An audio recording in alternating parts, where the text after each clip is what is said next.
Cara, como é que uma pessoa que não tem a prática de oração, que não, como é que isso inicia? Porque isso é uma disciplina. Uhum. Como que a gente, como que a gente começa a viver isso? Tô te perguntando porque eu acredito que seja dúvida de muita gente. Antigamente a igreja tinha um foco maior nisso.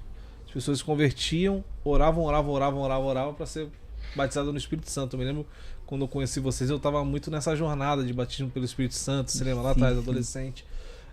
Como que a gente consegue começar a praticar essas coisas? Porque hoje em dia eu acredito que deve ter pessoas que estão aí querendo entrar mais nisso, mas tem muito problema para, sabe, hoje em dia internet, TikTok, isso tudo, né? Como que a gente cultiva essa disciplina? Quer falar, Via? Sei que você... Pode falar, fala um pouco, você fala sobre isso. Depois então, eu falo. Primeiro eu lembrei de um episódio, gente, engraçado, assim, né? Mas no início, assim, quando eu comecei, assim, né, tá mais próximo a vocês, aí eu lembro que às vezes eu ficava com a pastora Patrícia e vocês iam ministrar, né? Às vezes quando a ministração era perto. E eu lembro que numa dessas vezes, assim, tava lá junto várias irmãs, assim, profetas, vocês vão lembrar quem não vou citar nomes e tal, e tinham várias irmãs, lembraram, não, né? Não, ainda não. Tá, então deixa. Pode dar mais detalhe que Então, infelizmente hoje não está mais no caminho, né? Mas enfim, nessa época aí elas estavam lá e vocês saíram para ministrar, ficamos nós mulheres lá, né? E tal, aí, gente, vamos fazer o quê? Vamos orar. Beleza, vamos orar. Gente, eu já tinha, como eu falei, né? A gente sempre teve envolvido, assim, a gente ia 7h30 da manhã para consagração, a gente orava, já tinha essa vida. Mas nesse dia, gente, eu fiquei tão travada, tão constrangida, que foi assim, cada um foi orando, né? Quando chegou a minha vez, eu não consegui orar. E aí a pastora Patrícia, né, prontamente percebeu que eu dei uma travada assim, aí ela foi e começou a orar na hora, pulou a minha vez, ela começou, estava do lado, começou a orar, e depois eu fiquei assim, Senhor, por que eu não consegui orar? Porque eu já tinha, né, sabia o que era, mas ali eu, por alguma maneira, por algum motivo, assim, eu me travei e tal. Acho que eu olhei, assim, as pessoas, né, que estavam perto, sua mãe, que sempre foi uma referência para mim, e as outras pessoas, e eu falei, gente, não consegui orar.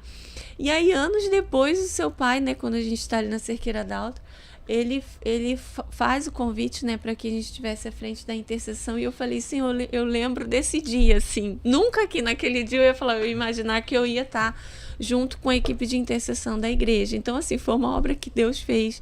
Sim. Mesmo, né?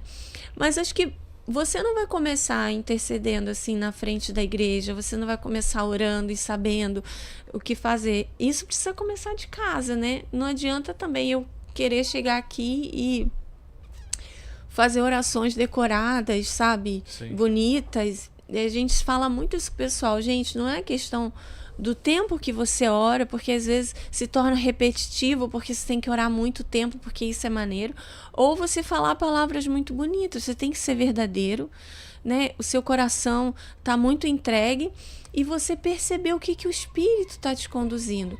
E você não vai conseguir perceber, se unir a essa oração do Espírito, se você não tem uma vida com Deus.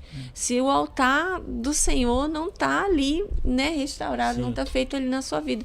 Se você não tem uma prática em casa, então, você quer começar, quer mergulhar, e separe um tempo, sabe? Talvez assim, você sempre vai colocar empecilhos, né, a gente, né, sempre vai colocar empecilhos, muitas vezes tem filhos, trabalho e tudo mais, mas eu vou te dizer, existe o horário.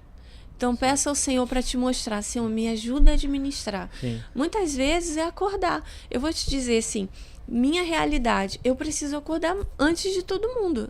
Eu preciso acordar de madrugada. Escola, né? Exatamente. Eu preciso acordar de madrugada. E aí, quando a Zoe chegou, né? E aí mudou um pouco, porque é uma bebê. Então eu falei, e aí, Senhor, acorda mais cedo ainda. E aí não dorme, hein? Quase isso. Acorda mais cedo. Gente, tem dia que eu falho? Sim. Essa madrugada mesmo, assim, eu fui colocar o Joseph para dormir, né? Eu cochilei com ele, quando eu acordei era 3h30 da manhã. E aí eu fui pro meu quarto, e aí na hora que eu deitei na cama, eu senti o Espírito falando comigo assim, cara, é a hora de você orar. Só que eu tava com tanto sono, tão cansada, que eu falei, vou deitar só um pouquinho. Resultado, acordei com o dia clareando, e eu gosto de acordar com o dia escuro ainda, sabe? Ver o dia amanhecer com Deus, assim, com o Senhor orando. É a minha realidade.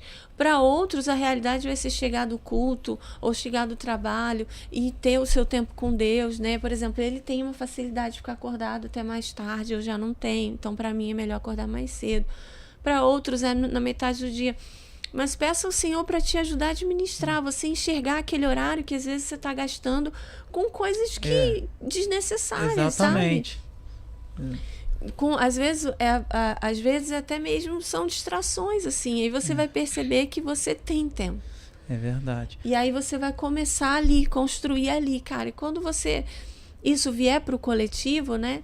Para essa oração mais coletiva, cara, você já está muito sensível ao Espírito. Você vai perceber. Eu queria pegar um gancho assim nisso que você está falando, porque é exatamente isso, né? Tudo começa partindo de uma outra coisa. Tudo começa partindo, tipo assim, de uma posição, né? Que é um passo que nós precisamos dar. Mas, por que eu falei de pegar um gancho no que a Vi está falando? Em Mateus capítulo 6:6, né? Jesus, ele olha e viu uma multidão orando, de uma certa forma. Quando ele começa a ensinar a oração do Pai Nosso, ele viu que havia uma perspectiva para poder ter oração ali. Só que como ele começa exatamente na dúvida que a gente tem, nos ensinando qual é o caminho. E ele pega assim, ele te diz como você vai orar coletivamente. Quando você orar coletivamente, você não vai ficar preocupado em fazer assim algo que... Não, você vai ser guiado, claro, pelo Espírito e orar pontualmente sobre algo. Mas a coisa não nasce no coletivo. Ele fala assim, olha, quando você for orar, você entra no teu quarto, em secreto. E o Deus que te vê em secreto, né, te recompensará publicamente. Então, por que isso tem a ver com o que nós estamos falando aqui? Porque, irmãos, você realmente não vai conseguir desenvolver uma vida de oração apenas orando nos domingos na igreja. Sim. Você precisa ter um lugar de intimidade dentro da sua casa, de secreto. E eu vou te falar, nós muitas das vezes não sabemos como convém, mas a palavra de Deus, que é pregada domingo após domingo aqui nessa casa, cara, e em tantas outras igrejas, ela sempre está te orientando a fazer essa escolha e ir para esse lugar. Sim. A questão é que, assim, se nós não temos talvez essa iniciativa, nós precisamos orar ao Espírito Santo. Sim.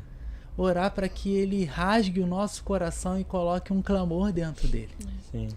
Para que a gente possa, assim, passar a desenvolver essa vida de oração. Amém. E Deus vai te orientar. A Vi está falando isso com ela, é aquele horário de noite. Sim. Entendeu? Tem uma disciplina, né? Exatamente. Exato. Mas dentro do que Deus falar, Dani, se ele trazer para você, cara, é tal horário. Cara, comece com aquilo, ainda que seja um pouco tempo que você tenha, mas esteja ali de coração. Sim. Não, talvez você vá promover um esforço inicial, mas é a constância naquele lugar que Deus vai te fazer amar isso e permanecer todos os dias. Daqui a um tempo você não vai estar permanecendo porque você está se esforçando. É porque você é amor, né? Exatamente, porque aquilo faz parte da sua vida, da sua essência. Sim. Você tá entendendo? Tipo assim, Daniel, ele não orava 3 vezes ao dia apenas por uma necessidade. Sim. Mas aquilo fazia parte da vida dele. Assim como eu acredito que quando ele se separou, poxa, a educação que ele teve ali na Babilônia, que ele pediu, a gente olha assim o jejum de Daniel, os 21 dias ele passou lá em jejum e intercessão e oração, mas lá no começo da história deles, cara, eles se preservaram dos banquetes do rei durante todo o período que eles ficaram Sim. em ensinamento ali e foram, Sim. se eu não me engano, perto de 3 anos. Um exemplo que eu quero te dizer, eu acredito que ele não fez aquilo ali, cara, apenas por força. Ele aprendeu a estar nesse lugar de deleite, né? Isso é digamos assim, isso é uma transição, isso é uma construção que o Espírito Santo ele traz aos nossos corações, sabe? Uma coisa assim que a gente ainda vê a oração como um lugar muito difícil, né? Porque a gente às vezes tem pouco tempo lá, sabe? As coisas de Deus, elas não são difíceis, elas não são pesadas. O jugo de Jesus, ele não é pesado. A gente precisa permitir, através desses processos, com que a gente transite desse lugar de esforço para um lugar de essência, que é o que nós falamos aqui